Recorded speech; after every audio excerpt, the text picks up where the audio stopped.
और उदयपुर की वारदात पर इस वक्त दानिस्तान के डीजीपी एक प्रेस कॉन्फ्रेंस कर रहे हैं।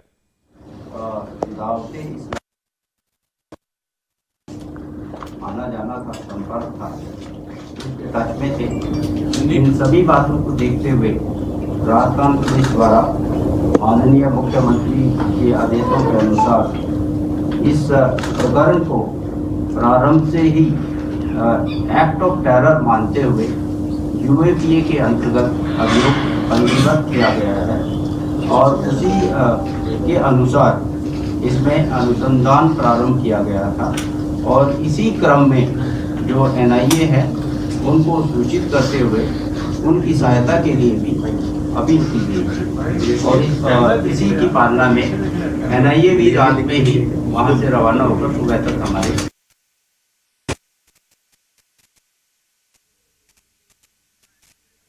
द्वारा भी, क्योंकि ये एक शेड्यूल्ड ऑफेंस है, उसको एनआईए में स्थानांतरित कर दिया है और इसमें साथ में राजस्थान पुलिस का सहयोग भी दिया गया है। अभी तक जो बातें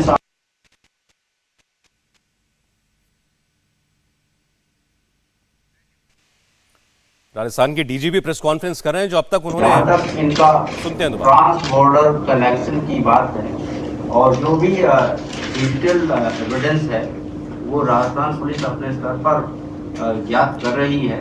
इसके साथ साथ जो एनआईए की एक अपना इसमें स्पेशलाइजेशन है उसका सहयोग भी लेकर इसका फर्दर इन्वेस्टिगेशन लॉजिकल एंड पर पहुंचाया जाएगा। ये सब जो घटनाक्रम हुआ है इसमें 10 तारीख को एक व्यक्ति द्वारा नाजिम नाम के व्यक्ति द्वारा कन्हैयालाल के विरुद्ध धानमंडी थाना उदयपुर पर एक अभियोग पंजीबद्ध करवाया गया था कि उसने एक आपत्तिजनक पोस्ट अपने जो डीके पर है पोस्ट की हुई है, उस संदर्भ में कि हमारी भावनाएं आहत हुई हैं। यह मुकदमा दर्ज कर 11 जून को धानमंडी पुलिस थाना द्वारा कन्हैयालाल को उन धाराओं में उस अपराध में जो कारित किया गया था उसमें उसको गिरफ्तार किया गया था और 12 तारीख को जैसे ही उसको न्यायालय में पेश किया था तो उसके बाद पेश करने के बाद उसकी जमानत हो गई थी। इसके बाद कन्हैयालाल द्वारा 15 तारीख को पुनः थाने पर उपस्थित होकर एक एप्लीकेशन परिवार दिया गया कि उसको ऐसा आभास होता है कि नयम और कुछ 4-5 लोग कोई उसका शायद कोई पीछा कर रहे हैं और उसकी जान माल को खतरा है।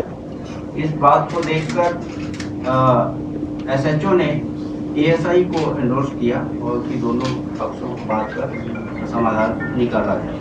यहाँ पर एसएचओ ने मेरे ख्याल जो सिचुएशन है, क्योंकि ये एक आपको ध्यान होगा उस टाइम एक घटना घटी थी कि एक बयान राष्ट्रीय स्तर पर दिया गया था आपत्तिजनक, जिसका चारों तरफ अंतर्राष्ट्रीय स्तर पर भी काफ़ी उसमें आलोचना हुई थी और उसको मद्देनजर रखते हुए जो एक एनवायरनमेंट था वो सरचार्ज था। यहाँ पर एसएचओ द्वारा जो सिचुएशन का आंकलन सही नहीं कर इसमें जो दोनों पक्षों को बैठाकर एक समझौता या ये कह लीजिए कि एक समझाइश की गई और दोनों ने कि ठीक है मैं अपनी दुकान खोलता हूँ और हम भाईचारे से रहेंगे और इस तरह वो मामला वहीं पर ख़त्म कर दिया। कानूनी कार्रवाई जो करनी चाहिए थी वो नहीं की। इस संदर्भ में एएसआई को कल तुरंत प्रभाव से सस्पेंड किया जा चुका है और एसएचओ को आज हमने सस्पेंड किया है। और भी यदि किसी अधिकारी की इसमें कमी पाई जाएगी तो उसके विरुद्ध भी कार्रवाई की जाएगी, चाहे वो आपराधिक हो और चाहे वो विभागीय हो, किसी को भी इसमें बख्शा नहीं जाएगा। जहाँ तक फर्दर इन्वेस्टिगेशन का सवाल है, अब एनआईए के साथ मिलकर राजस्थान पुलिस इसमें फर्दर इन्वेस्टिगेशन करेगी। मेरा इसका पूरे प्रकरण पर इतना ही कहना है। आपका कोई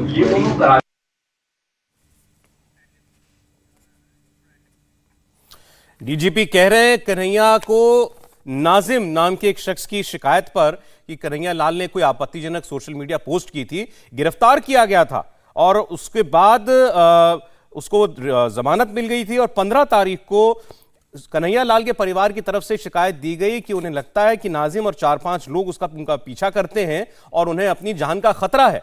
और इसके बाद उनका कहना यह है कि एएसआई ने इसके बारे में एसएचओ को बता दिया और एसएचओ ने नाजिम, जो कि सामने उसकी दुकान थी कन्हैया लाल की दुकान के, उसको और कन्हैया लाल को आप आमने सामने बैठाकर समझाइश करवा दी कि दोनों भाईचारे से रहेंगे। और ये उसकी गलती बता रहे हैं डीजीपी कि एसएचओ को ये ना करके बल्कि कानूनी कार्रवाई करनी चाहिए थी, एक्शन लेना चाहिए था, वो उसने नहीं लिया और इस वजह से एसएचओ को भी सस्पेंड कर दिया गया और शुरुआती जांच करने वाले एएसआई को भी माफ कीजिएगा सस्पेंड कर दिया गया है। फर्दर जांच की बात वो कह रहे हैं। बात करें और जो भी डिजिटल एविडेंस है वो राजस्थान पुलिस अपने स्तर पर ज्ञात कर रही है। इसके साथ साथ जो एनआईए की एक अपना इसमें स्पेशलाइजेशन है उसका सहयोग भी लेकर इसका फर्दर इन्वेस्टिगेशन लॉजिकल एंड पर पहुंचाया जाएगा। ये सब जो घटनाक्रम हुआ है इसमें 10 तारीख को एक व्यक्ति द्वारा नाजिम नाम के व्यक्ति द्वारा कन्हैया लाल के विरुद्ध धानमंडी थाना उदयपुर पर एक अभियोग पंजीबद्ध करवाया गया था कि उसने एक आपत्तिजनक पोस्ट अपने जो डीके पर है पोस्ट की हुई है, उस संदर्भ में कि हमारी भावनाएं आहत हुई हैं। यह मुकदमा दर्ज कर 11 जून को धानमंडी पुलिस थाना द्वारा कन्हैया लाल को उन धाराओं में उस अपराध में जो कारित किया गया था उसमें उसको गिरफ्तार किया गया था और 12 तारीख को जैसे ही उसको न्यायालय में पेश किया था तो उसके बाद पेश करने के बाद उसकी जमानत हो गई थी। इसके बाद कन्हैया लाल द्वारा 15 तारीख को पुनः थाने पर उपस्थित होकर एक एप्लीकेशन परिवार दिया गया कि उसको ऐसा आभास होता है कि नयम और कुछ 4-5 लोग उसका शायद कोई पीछा कर रहे हैं और उसकी जान माल को खतरा है। इस बात को देखकर एसएचओ ने एएसआई को एंडोर्स किया और कि दोनों पक्षों को बात कर समाधान निकाला जाए। यहाँ पर एसएचओ ने मेरे ख्याल जो सिचुएशन है, क्योंकि ये एक आपको ध्यान होगा उस टाइम एक घटना घटी थी कि एक बयान राष्ट्रीय स्तर पर दिया गया था आपत्तिजनक, जिसका चारों तरफ अंतर्राष्ट्रीय स्तर पर भी काफ़ी उसमें आलोचना हुई थी और उसको मद्देनजर रखते हुए जो एक एनवायरनमेंट था वो सरचार था। यहाँ पर एसएचओ द्वारा जो सिचुएशन का आंकलन सही नहीं कर इसमें जो दोनों पक्षों को बैठाकर एक समझौता या ये कह लीजिए कि एक समझाइश की गई और दोनों ने कि ठीक है मैं अपनी दुकान खोलता हूँ और हम भाईचारे से रहेंगे और इस तरह वो मामला वहीं पर ख़त्म कर दिया। कानूनी कार्रवाई जो करनी चाहिए थी वो नहीं की। इस संदर्भ में एएसआई को कल तुरंत प्रभाव से सस्पेंड किया जा चुका है और एसएचओ को आज हमने सस्पेंड किया है। और भी यदि किसी अधिकारी की इसमें सामना हुआ और पुलिस द्वारा टीयर गैस वगैरह भी उसमें इस्तेमाल किया गया और उसमें भीड़ में से किसी ने तलवार से हमारे एक सिपाही को जख्मी किया है। उसकी हालत स्थिर है, अभी हॉस्पिटल में सर मैं आशीष हूँ टाइम टू सर मैं एक चीज आपसे पूछना रहा था कि एक तो लोकल लेवल पे जो प्रोसिक्यूशन है, जो लोकल पुलिस है वो प्रोसिक्यूट करेगी इन दोनों को, आगे केस ऑफिसर स्कीम में जाएगा। साथ ही साथ एनआईए इसमें इन्वॉल्व हो गई है, साथ ही साथ आपने एसआईटी भी बन गई है जो एक केस और की है। तो किसका क्या रोल होगा इस पूरे केस में? क्योंकि क्या होता है कि पिछली बार भी करौली और बाकी डिस्ट्रिक्ट्स में आपने कुछ एसआईटीज बनाई, बाद में उनकी क्या फाइंडिंग्स हुई वो कुछ क्लियर हुआ नहीं। इसका क्या रोल रहेगा वो थोड़ा आप क्लैरिफाई करें। सुनो, एसआईटी का मकसद ये होता है जब कॉम्प्लिकेटेड इन्वेस्टिगेशन होती है उसमें, क्योंकि काफ़ी तरह का जो वर्क करना होता है उसको डिवीजन ऑफ लेबर करने के लिए एक ग्रुप ऑफ ऑफिसर्स बनाया जाता है, ताकि ये पर्टिकुलर काम ये ऑफिसर करेगा, ये पर्टिकुलर काम ये ऑफिसर करेगा। मकसद इन्वेस्टिगेशन का होता है, इन्वेस्टिगेशन को एक्सपीडाइट करने का होता है, SIT का ये मतलब होता है, उसमें कोई चूक ना हो जाए और तत्परता से इन्वेस्टिगेशन कंप्लीट हो, ये मकसद मेन होता है। और जहां तक आप इसकी अभी वाले केस की बात पूछना चाहते हैं, अब NIA को पूरा केस ही ट्रांसफर हो गया है, हम उनको असिस्ट करेंगे। पूरा कोर्ट का जो केस का चालान भी उनकी NIA की कोर्ट में होगा और उसकी मॉनिटरिंग भी फर्दर वो ही करेंगे, हमारा केवल सहयोग है।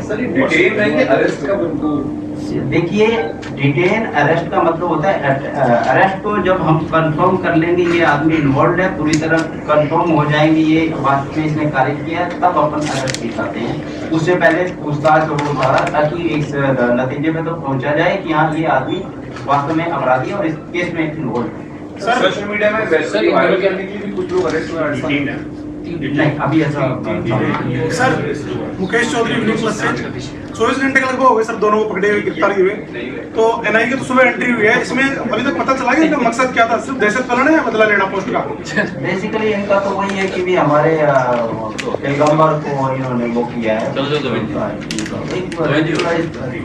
सर एक वेपन है सर, अंतिम सर इनका जो वेपन है वो थोड़ा सा डिस्टिंक्ट सा डिफरेंस सा लग रहा है और वेपन को लेकर इंटरोगेशन में कुछ क्लियर हुआ है? अभी तक तो उसने ये बताया, अब 4-5 साल पहले उसने खुद बनाया था।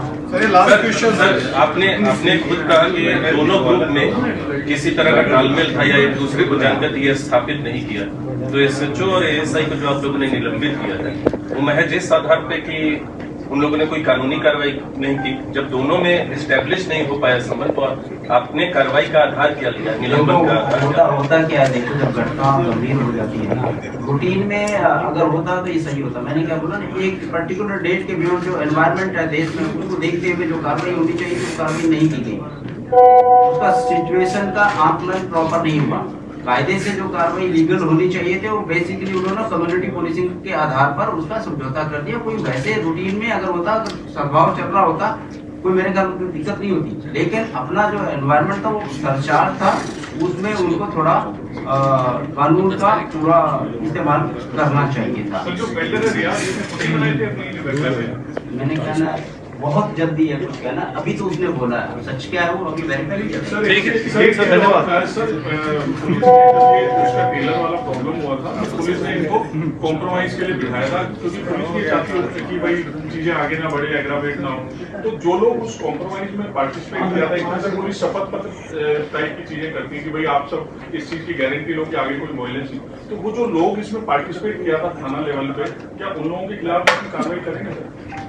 देखो, मैंने आपको बताया, लोग जो समाज के मौजूद लोग होते हैं, हमारे जो ये सामाजिक सद्भाव, कम्युनिटी पुलिसिंग, इसमें बहुत से लोग अपना सहयोग करने के लिए आते हैं और समाज में जो मौजूद लोगों का एक रोल होता है वो अदा करते हैं। उसमें कई चीज़ें जो होती हैं कानून के बियॉन्ड जाके भी लोग सद्भाव बनाए रखने के लिए अपने प्रभाव का इस्तेमाल करते हैं। इसी कम्युनिटी पुलिसिंग बोलते हैं, पूरा एक स्ट्रक्चर है अभी जो धीरे धीरे ये ग्रो कर रहा है। हमारे यहाँ भी आपको ध्यान होगा, एडिशनल निजी कम्युनिटी पुलिसिंग हमने लगाया है। इन्हीं चीज़ों को देखने के लिए है कि फालतू का छोटी छोटी जो ट्रिवियल मैटर्स हैं उसका लिटिगेशन ना बढ़े और यही समाज के लेवल पर उसका निपटारा हो। आपने देखा होगा, अदालतें भी लोक अदालत लगाती हैं इन छोटे ट्रिवियल मैटर्स को निपटारा करने के लिए। वो बेसिकली ऐसा हुआ नहीं ना, ये एग्रावेट हो गया। नहीं, वही तो मैं कह रहा हूँ। मैंने क्या बोला, आप लर्न प्रॉपर नहीं, कई बार मिसजजमेंट तो हो जाता है ना। तो उन लोगों के खिलाफ कुछ कार्रवाई करेंगे सर? नहीं, मैंने बोला लेकिन जो जिन्होंने राजीनामा कराया उनका तो क्या, उन्होंने तो अपना प्रभाव करके दोनों को आपस में बैठाया और उनको एक वो बोला, एडवाइस किया। उनका क्या दोष है क्या नहीं वो देख लेंगे। सर इस मर्डर के बाद आपने इंटरनेट को बैन किया हुआ है, तो क्या ये प्रिकॉशनरी मेजर है या फिर ये पैनिक मोड में है पुलिस? और are you expecting any more violent protest across the state? कब तक नॉर्मलसी रिज्यूम होने का चांसेस? देखो, जल्दी नॉर्मलसी रिस्टोर हो जाएगी आपको, क्योंकि कोई मेजर घटना ना घटे उससे पहले जो क्या बोलते हैं prevention is better than cure. India TV हर वक्त हर जगह डाउनलोड करने के लिए सर्च करें India TV news Google Play Store या ऐप स्टोर पर।